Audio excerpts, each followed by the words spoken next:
Come and join in my folk song, sing fa-la-la-lay, and we'll all be cheerful and happy and gay.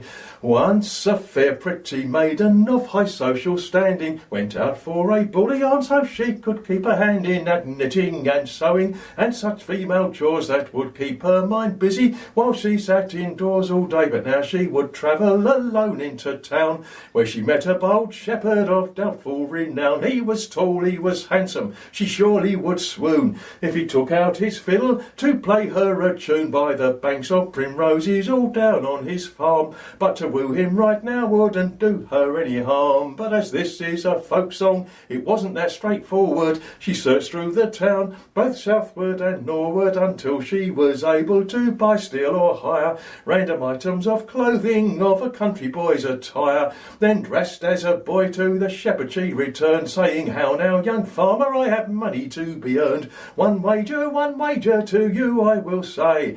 Come to the barn and we'll wrestle in the hay." She said, "If you should beat me, I'll take off my shirt, and you might discover it's not sinful to flirt with me." And off to the barn in a trice did they go, and the shepherd won the fight with an arm lock and a throw. So off came her shirt and her trousers soon were gone, and then she was naked as the day that she was born. "Oh fie," cried the shepherd, like they do in such a song, "you cruel deceiver, you're a girl all along." He looked on, however, in some admiration, saying, "This is a cause for some small celebration. I can see with no doubt you're a girl," he did cry, "and by a strange coincidence, my dear, so am I." The night it was young and the moon it was mellow. They shared a dish of eels that was speckled green and yellow, and being in a folk song they ran away to sea, which preserved them from the poisoning most fortunately.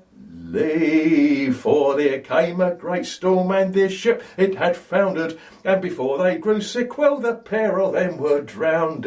But don't think, however, that's the end of the song, 'cause back on the shore there was lots going on. Through Barleycorn's field Lord Randall rode by, with his great band of henchmen and hounds in full cry. He wanted to catch Matty Groves in flagrante, 'cause while the cat was away the mouse was getting plenty. Well, they had been hunting the fox and the hare, and they hunted the wren. It's not as dangerous as a bear.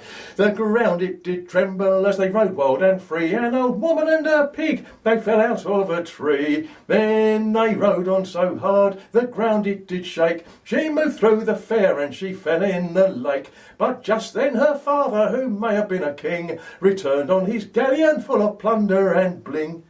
Bling?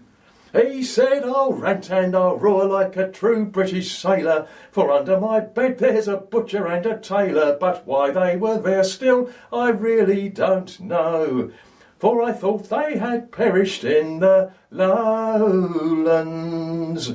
Lowlands away, my John. Down in the churchyard Barbary Ellen was morose. From her lover's breast there now came a briar, not a rose. When she reached out and touched it, it grew quite a lot. It reminded her of something, but I can't think what.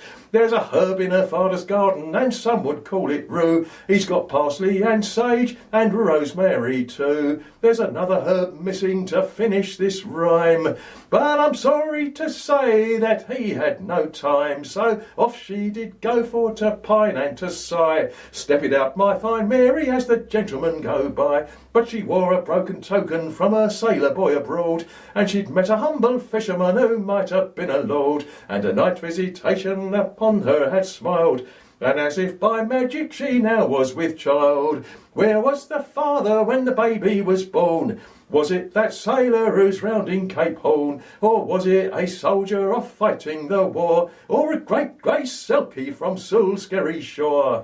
We'll never know where the blame should belong, unless there's a lusty blacksmith hidden somewhere in this song. Thereafter she said, "I will now take my rest from birds in the bush and cuckoos in the nest." And she spent her time singing and playing the harp, saying, "One day I'll sell my story to young Cecil Sharp singing. Join in my folk song, sing fa-la-la-lay, and we'll all be cheerful and happy and gay. Yes, join in my folk song, sing fa-la-la-loo.